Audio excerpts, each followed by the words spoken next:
cold email copy is the moment of truth where all your hard work finally meets the customer.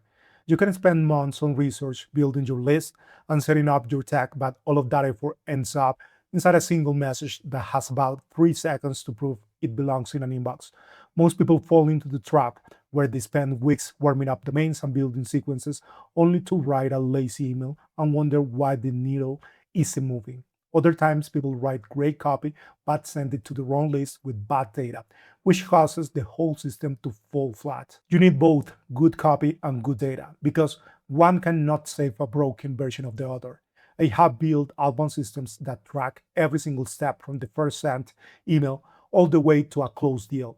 And the biggest mistake I see isn't the tech setup. The place where people leave money on the table is the copy itself. If your message is bad, the best infrastructure in the world won't help you book a single meeting. In this video, we are going to fix your copy from the ground up. We will walk you through subject lines, the Spark framework, and how to write calls to action that actually get a response. If your copy is broken, nothing else in your outbound stack matters. So let's start right at the front door.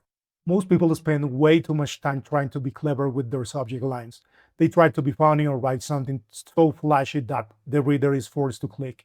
But usually that just makes the email look like junk. Your subject line has exactly one job, which is to get the email open without looking like a sales pitch. To do this well, your subject line has to pass 3 simple tests. It cannot trigger a spam filter, it cannot look like an advertisement, and it needs just enough curiosity to make someone click. For a long time, the phrase quick question passed all 3 of those tests because it was short and felt like a normal note from a coworker.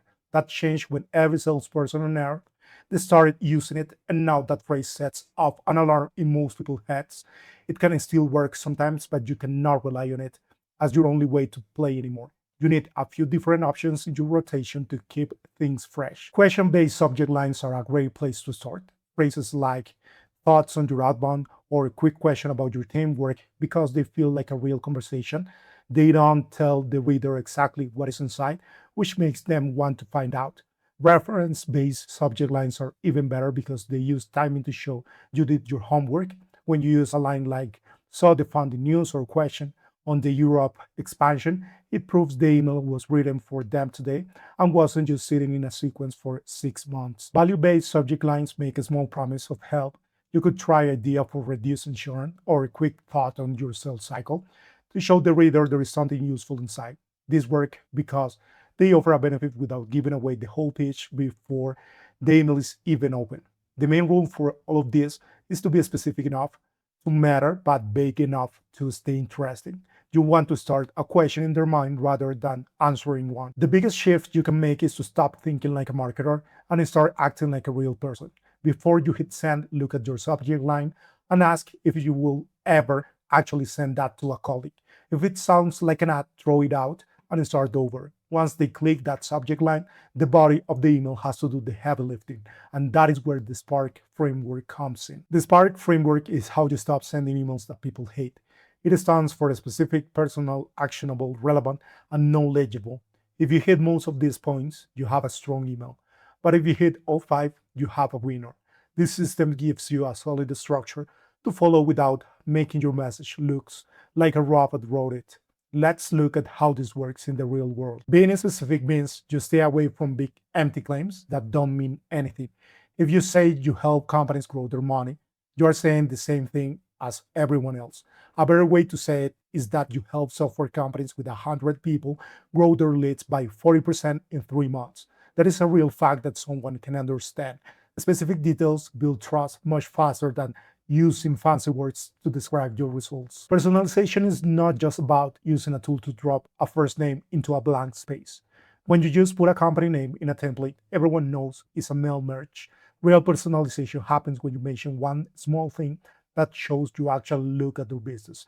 You might mention a post they wrote about hiring or a new round of funding they just got. Taking 30 seconds to find one real detail proves you didn't send this same note to 10,000 people. Actionable means you tell the person exactly what to do next. You should never leave a reader guessing about your goal or what the next step looks like. Don't make your ask feel like a huge chore or a big time sink. Using low pressure questions like asking if they want to take a quick look works best. Your call to action doesn't need to be pushy, but it does need to be very easy to see. Relevance is all about timing. You have to answer why you're reaching out to this person on this specific day. Saying you thought they might be interested is a weak move that feels like spam. If you mention they just opened a new office in Europe and you have a way to help with those specific laws, you become a resource. Good timing turns a random message into a helpful one because it shows you are paying attention to their life. Being knowledgeable means you prove that you understand how their world works. You shouldn't talk in general terms, but instead focus on the exact pressures they feel at their current size. Telling a founder you know that growth gets hard after Series B shows you get the context of their job. This builds a connection faster than a long list of things your product can do. When you put these pieces together, the flow of an email is simple. Your subject line gets them to open the note, and the first line explains why you are there. Just show why the message matters right now, give them proof of what you can do, and then ask for a small next step. This works because every line earns the right to be there. Don't make it more complex than that. Anyone can make a big claim, but those words don't mean anything until you show the math. You can tell people you get great results all day and they will still ignore you. Proof is the only thing that closes the gap between a stranger and a lead. You can show proof by sharing a real number from a past client or a quick story about a brand they know. The way you show it matters less than the fact you use. Telling someone you added a 40% more meetings in 90 days hits much harder than saying you drive results.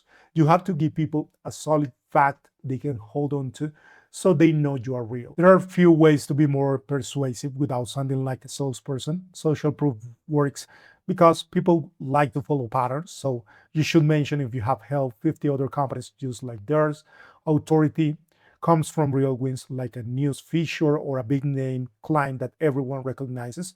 You can also use reciprocity by giving them a small tip or a helpful observation about their website before you ask for anything. This costs you very little time, but it shows you are acting in good faith. The storytelling is the best way to make all these facts feel natural. You can just say you were talking to a founder last month who had the exact same problem they have now. Tell them how you fix it in 30 days and ask if they are dealing with the same issue. This structure works because it's not a pitch, but a story where the reader can see themselves winning. This is where the math of business starts to change. A few years ago, you had to research every single lead by hand if you wanted to be personal. You couldn't send more than 50 emails a week before you ran out of time. Now, a tool like Clay can pull data from LinkedIn and company websites to do that work for you. You build one great plan and let the software find the details that make the email feel personal. You also need to run different versions of your notes at the same time. If you send the exact same words to everyone, the big email providers like Google will mark you as a spam. Using a method called spin tags helps you rotate your phrases so the text looks different every time. Even if your main point is the same, the words change enough to keep your account safe. This lets you send more email without losing the human touch that makes people reply. You need to start with the Spark method to make sure every email is specific, personal, and actionable while showing you actually understand their market. When you add real proof and a simple call to action, the message starts to work, especially if you build a few variations using spin tags to keep things fresh.